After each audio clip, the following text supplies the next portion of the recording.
He said that he is my damn mans, but he switched on me like a transformer. Yeah, he changed. What's going on, people? It's OG. Make sure you slap that like button. This is the 6'11 Demi. Look at the help defense first off, all right? Now look at this box out. 6'11 against a 7-footer. I know this guy's like 7'2". He's one of them heights. He's very tall. He's taller than me. I'm 6'11", so you know if I'm the tallest, shortest height before 7 foot, you guys know this is a 7-footer on the court. All right? And people always say, I want to see it against a 7-footer. Look at the box out again. It's all about positioning and how you jump to even go for a rebound. What direction, what angle are you on when you jump to go for a board? A lot of people that are 7-footers just get those automatic easy rebounds because they're 7 foot. When you actually try to rebound like on a small forward that's like maybe like 6'7" and you pick good. Hold on. Drop a like. I'm giving y'all the gems. Look how fast this build is around this pick and roll maneuver. Look at this. Good perimeter defense. You see, I'll slide over and still get the block. What is he doing? I can always help my teammate as long as I have a good defender that can just slide over with the center and keep up. Because most of the time when you're playing against these cheesy type of players, the guard wants to shoot that shot. So the split, 9 times out of 10, you just got to bait his split and make sure you throwing his splits off. You see how fast he's shooting and he's knocking these things down. They're not playing on the cold ring. So you know they got that elite skill level. I think they was very high win percentage as well too. I'm mad that I ain't get it in there to show you guys, but you can tell like he hitting codes like that. Like yeah, they ready. AD with the shot, nothing. Don't worry about it. Teammate gets the board. AD back in the paint, taking his time, pass out. Right to D Rich, pass again. Look at this ball movement, nothing. Oh man, we gotta get back on D. That's a tough shot. Look at the defense though. Like I'm telling people, there's so much windows and animations that you gotta start learning in this game. You see how I just pressed triangle right there instead of X? And I jumped and slapped the ball while he tried to throw it real fast on the outlet. I be knowing Sweaty's play like this, so it's like I'm always thinking of new ways to counteract them. Counteract the things they're going to do. Look at that shot. Are you serious? The types of shot he's taking, I'm like, all right, we got to really lock in, strap in. So watch how this build is just better than a 7-footer all around. You see how big the 7-footer is in the paint? Looks like he got a good bit movement, right? But watch how he can move around with AD. Look, take my time, pump fake, go up. Baby, I try to tell you guys all the time, one of my personas is the animation king. Look at how the big man has to turn, right? And his body slows down. He can't keep up with me. You see what I'm saying? Look at his jump, because it's vertical. So me understanding this with 7-footers, when you're on offense, you have to know how to start doing them dirty. Okay? See the grace under pressure. You see the badges that we had that all come into play and help us.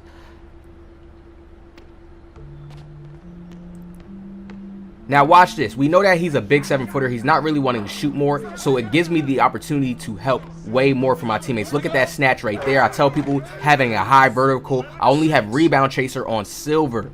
People are sleeping on this. Please do not let anybody take this and try to recreate this and flip it to their version. I've been pushing this. I've been trying to tell people when you learn about mechanics, if AD is 6'11", right, and he plays against other centers that's 7 foot and has a good game against them, that's all you guys need to understand. Doesn't mean a 7-footer is going to always lose to a 6'11". No, it's how the 6'11 plays. That's the key. It's how the 6'11 plays. How hot I get before this big man. If I get hot and I'm using the extender perk, you see I have the extender perk on, I have takeover all game longer than this big man. So he has to work way more, 10 times harder to even work against me. And now this takeover is going to last for the rest of the game. Do you see how I play this out? It's all strategy. It's all chess. Look at him, out of bounds. They're starting to get scared now. It's all chess, all strategy. This is why I say 2K is like chess. Learn that you have pieces, not just my player that you created. Green! They can't handle this. They can't handle this. They came back around again too. There's 2 videos. They came back around again because you know they sweaties. They can't just give up. Oh, they should have gave me that. But you see what I'm saying, right? Understand that it's a momentum-based game. Since they ever brought the mathematics system in the game, 2K became momentum-based. And people don't understand it's like momentum based. What do you mean? Like if players are playing way better defense than you, 9 times out of 10 their offense is going to be better than yours. Why? Because their stats are going to be risen. Their dribble moves are going to be faster. All your stats get risen once you're playing good in 2K. Everybody should know this by now. So if you have a team that's getting steals, passing lane steals and stuff like that, they stripping you, or they getting their takeover fast. And a lot of people make lockdowns, or a lot of people make good builds that's prioritizes to defense, long arms, but those have cons to them as well. This is what I'm trying to teach people about, the cons of this 7-footer that I'm playing against. He's slower. I understand where his animations is not going to come in very good for him in certain moments, in certain plays. Now look at how the game's going. D-Rich with the dunk. Oh no, what's going on? They tripping now. Whoa, whoa, whoa, whoa, whoa. We tripping. Let's lock in now. Oh, ooh. Let's lock in. But what did I tell y'all? I would have takeover for the rest of the game. So all centers should start running extender, but instead they're running accelerator. Not understanding once you get to a certain point of the game, you're not going to be getting accelerator again. If you have extender and you turn it on, right, it's really a longer process that your takeover gets to expand out on, and it causes for the team to just be more scared, to have them more on their heels, not knowing what shots to take. Look, he wants to take it so bad, but I'm there. My body is placed in the perfect position to where he knows I can jump right in front of that peak and cut that peak off. I have the speed, and I have the get back to the big man if you want to throw the split. And right now in this position, we'll allow them to take the twos. It's all chest. And mind you, people, this is not me in the chat with my teammates either. Like, it's going to get to that point. I'm telling you, I'm still doing a lot of structuring behind the scenes stuff, but it's going to get to that point. Because I like to call in-game plays out. Things I'm seeing in-game in the current time. Look at this. Hey! AD taking his time. I'm about to show y'all the 7-footers is not what they seem. Even if you go into the rec. I'm telling you, you may watch a lot of comp people and they use certain things, but they don't go that deep. I realize a lot of people don't go that deep into the game to understand animations, how each little stat will play out. What's the pros and cons versus a 6'11 center versus a 7-footer? You know, some people just say, nah, it's OP just because it's the most used. But people are not trying to work harder in the game. Don't you know how some people don't want to work harder to get around screens? They don't want to try to create new ways to kind of get better at something. No, they just want to leave it at, oh, nah, just complain. Look at this. This is what I mean by this is a goated center. Look at this. I shot a shot and could catch my own rebound. Run across the whole court, catch my own rebound. This 7-footer can't even get his body to start moving properly to run there. And that's only Hustler on silver right now, and I upped it to gold. So understand, people, it's a lot of keys that you got to start learning. 7-footers have a natural, just their lateral quickness is bad. Look how the tight handles. I just stunned him, made a pass. I'm being the point guard right now against this 7-footer. Getting him to come out of the paint in his comfortable position where he wants to be at, right in the paint, being at home. That's where he's comfortable at home. So take his ass out at home. Look at this. Giving the extra help on the point guard, jumping at the right time, whether he passes or shoots it. I'm still there, and I'm going to get that block and contest. This is why sometimes people have to learn how to press triangle or Y instead of pressing X. But you still see this guard is pretty elite. He knows how to get his position and get it right. We're kind of stopping them once he uses the pick and roll. He's kind of a little bit more advanced on the ISO, and he's getting his shots off. But we got to lead him and force him always to kind of want to use that pick and roll. Look at this. He ain't wasting no time. You see what I'm saying? So AD got to turn up again because we can't go out like this. Let's get it. Best center build. Linking it in the comments. Y'all gotta go do the work. I'm not about to just post everything because I want to post more different type of detailed videos on this. Show you guys how he really gets down. Oh, look at the board. Offensive rebound. Come on. Come on. It's all about positioning and how you jump when you jump. Don't you know how you jump at the wrong times? You press triangle at the wrong time. You be like, damn, I jumped at the wrong time. Damn, I jumped too early. So that should let you know that there's a certain timing on each little type of rebound animation that you see, each little box out. There's a certain mechanic. You see how he had me boxed out right there? My only way to get out of that is kind of like back up and hope it gets a certain bounce off the rim. But he has me boxed out right there. You can't just keep trying to go against it. Look at the midi. AD. Yeah, we a little bit behind, but we still on time. Let's go. Watch the help defense. Look how I'm helping. You see how I'm there for a little second? Then I drop back down into the paint. Then D-Rich is there for the contest. That's perfect. Okay, he gets the board right there. That's a good board by the 7-footer at that time. But now we got him boxed out this time. We got box on Hall of Fame. What are they talking about? What are they talking about? AD gets him to jump. Ah! Am I not eating him up right now as him being a 7-footer? Maxed out. Look at the help D. Watch how I'm helping because the center is in no great position. Still makes the shot.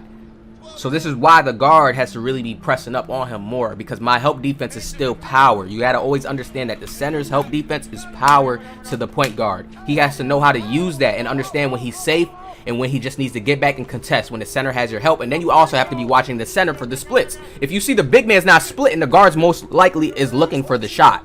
So on the defensive end, you have to be able to read that and pick that up. Being the point guard, playing against the point guard on defense. So D-Rich has to understand, like, when I have him covered on certain helps. Like, right here, I have him covered. He has to know to get back and covers. He reaches right there, giving him the shot. No, just get back and play D. The guard is always looking for that comfortable setup and shoot.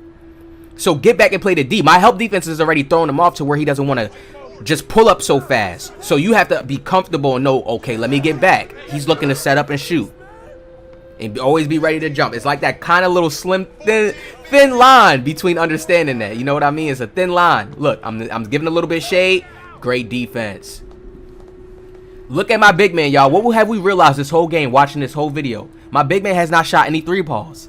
No 3 balls. So D-Rich shouldn't even care about the split, really. He should just be kind of fighting through. My big man has not shot any 3-pointers, hasn't shot any middies. They're just looking to give this guard the ball, so he should be just stuck glued to him. Look at the defense, intimidator, stop. He tried to post me up and say, hold on, man. I can get an easy baby bucket and get us to 16. No, you cannot, sir. Stop it. I'm telling y'all, it's all about animations, knowing when to jump at the right time, and just like whack-a-mole. Don't you know when the whack-a-moles come out of the little machine and you got to hit it on the right time? It's the same thing on 2K. You got to press triangle at the right time. Ooh, we got no hot spots there, so that's a little risky. We get it back. We ain't going to shoot it this time. Take our time. Give it back. Let's go. Look at this big man. I can move out to the 3 if I want to. It's so much I could do where it just switches them up and throws them off. I feel like that's really an elite big man. That's what 80 really does in real life too. He can just stretch the floor at times. Look at this help lead right here. I got you, homie. Don't worry about it. Then I say when we get takeover, we have it for the whole game because we have extender on. Doesn't matter if we don't have a hot spot. We're going to get it down the next time. You always give me 2. I'm one of those shooters like you give me 2, I'm hitting. You give me 2, I'm hitting. I'm sorry. You give me 2, I'm hitting. Look at this. Look at the help D. Woohoo! And he still makes it. Now you hear the real 2K gems. Before anybody says that was fake, you hear the best 2K gems on this channel. Understand this. People would think this is fake, but it's not. He's probably a glitch point guard with mismatch expert on Hall of Fame or gold, either or. I didn't jump, so understand that counts as a penalty. Yes, I can still get a contest, but if he has Deadeye and stuff on Hall of Fame is mismatch expert, he's going to get through that window. This is how the game works. It's chess. So if I would have jumped right here, then he would have got he would have missed. Guaranteed. But I didn't jump. I only ran towards him. You understand this? Yes, you can still get an automatic intimidator contest. I didn't even hold my right stick up and have my hand sticking up to at least get another type of form of a contest on him. I didn't even do none of that. So don't be saying certain stuff is fake. Understand when you're messing up. See how I can understand when I messed up and I can call out my mess ups. This is why I show you guys it in real life example to make it hit more so you guys can really understand how this game works out. ID! Man, look. Do I need to say anything more? Bully. That's that grace under pressure, and I still gave myself a high close shot, 81 close shot. You see the finishing stats. You can still finish. I have balanced stats everywhere across the board. But I know how to play and use the animations right. So when I'm using the 80, I'm using it to the full extent. I'm not doing a lot of things contestedly at the wrong times. No, I'm really close to the basket. Then I have grace under pressure on Silver, Filler's finisher. I'm already getting him to jump. I'm already having a great position. So I'm knowing how to use my finishing against big 7-footers. Because they don't have good vertical all the time. Now, a lot of times, they don't be having good vertical. Some 7-footers, they don't even put vertical up. It'd be like at a 60 around there. You see, I got the 85 vertical there to help myself maneuver even more than 99 blocks. So I get busy with them on the contestant. I don't have to worry about that. And my interior is at a 61. So we do get a little bit more help, too, when they're trying to post me up. So you see I can get contest. You saw how he posts me up. My 61 interior is going to come in with that 99 block to go give me that great contest against them. Then we rock out with the both double 90s, the double shoddy 90s. I have more breakdowns. I don't want to make this too long. This build is crazy. Okay, the free throws, you just add that clutch shooter on if you was playing in the rec. And if you playing good, using the mathematics system, your free throws going to be around a 50. It's going to be easy to hit. Easy to hit. So trust me, there's a lot of just angles to this game that people need to learn. I hope you guys enjoyed this video. I got more coming soon. Make sure you hit the like, subscribe, and I'm gonna see you guys in the next one. All right, I got another one.